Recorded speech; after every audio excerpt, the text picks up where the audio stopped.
अस्सलाम वालेकुम एवरीवन। जैसा कि आप जानते हैं, इससे पहले लेक्चर में मैंने कीवर्ड्स फॉर राइटिंग आपको बताए थे, जिसमें मैंने बताया था कि आप अपनी ओपिनियन को किस तरह एक्सप्रेस कर सकते हैं। उसके लिए आपको एक लिस्ट ऑफ वर्ड्स दी थी कि ये वर्ड्स आप इस्तेमाल करके अपनी ओपिनियन को बेटर एक्सप्रेस कर सकते हैं।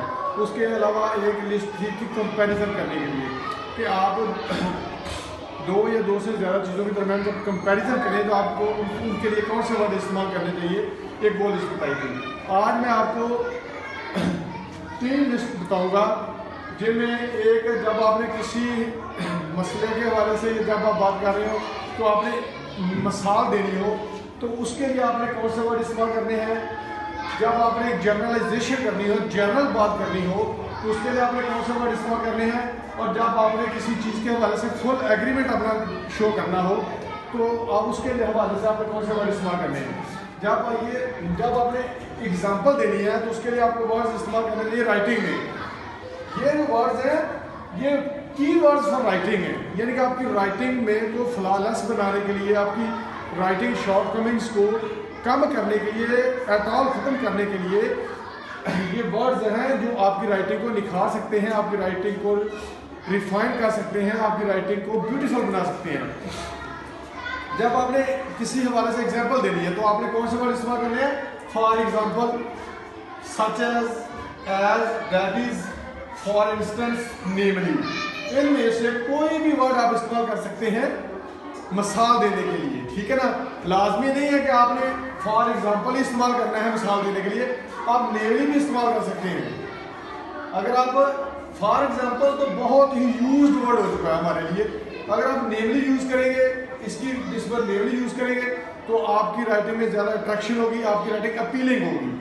तो ये वर्ड्स हैं जो आपने एग्जांपल जब देनी है किसी चीज़ के हवाले से तो आपने ये वर्ड इस्तेमाल करने हैं। तो ये सारे नहीं करने हैं, इनमें से कोई एक करना है जब आपने एग्जांपल देनी है, कोई एक। उसके लिए जब आपने जनरलाइजेशन करनी है, आपको ना जनरलाइजेशन करते हैं कि जनरल चीज़ों को देखते हैं, उसके लिए आपने कौन से वर्ड इस्तेमाल करने हैं। Generally, overall, in general, basically, as a rule, by and large, all things considered, all in all, generally speaking.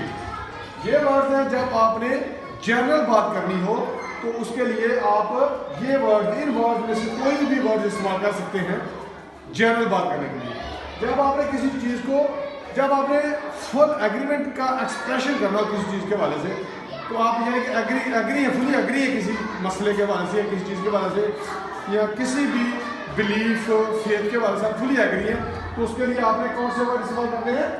ये certainly, doubtless, definitely, undoubtedly, no doubt, of course. ये वर्ड्स जब आप इस्तेमाल करेंगे या यही वर्ड्स जब आप पढ़ रहे हो तो जब आपको ये वर्ड्स नजर आएंगे तो आप समझ जाएंगे कि राइटर ने अपना फुल एग्रीमेंट ज़ाहिर किया है किसी मैटर के हवाले से, किसी बात के हवाले से अपना फुल एग्रीमेंट राइटर ने या ऑथर ने अपना फुल एग्रीमेंट का एक्सप्रेशन दिया है यहाँ पर। तो ये वर्ड्स हैं जो आपकी राइटिंग को निखार सकते हैं, जिनको आप इन वर्ड को फॉलो करके अपनी राइटिंग को निखार सकते हैं, अपनी राइटिंग को ब्यूटीफुल बना सकते हैं, अपना सेंटेंस स्ट्रक्चर ठीक कर सकते हैं।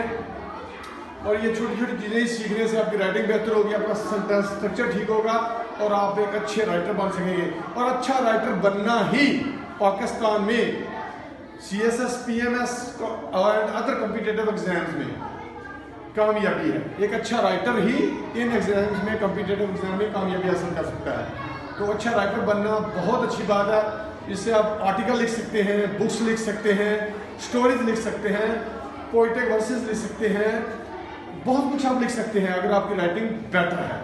अगर आपके पास ऐसे वर्ड्स हैं जो आपकी राइटिंग को फ्लॉलेस बना सकते हैं तो आप एक बेहतरीन ऑथर बन सकते हैं, एक बेहतरीन राइटर बन सकते हैं। ओके।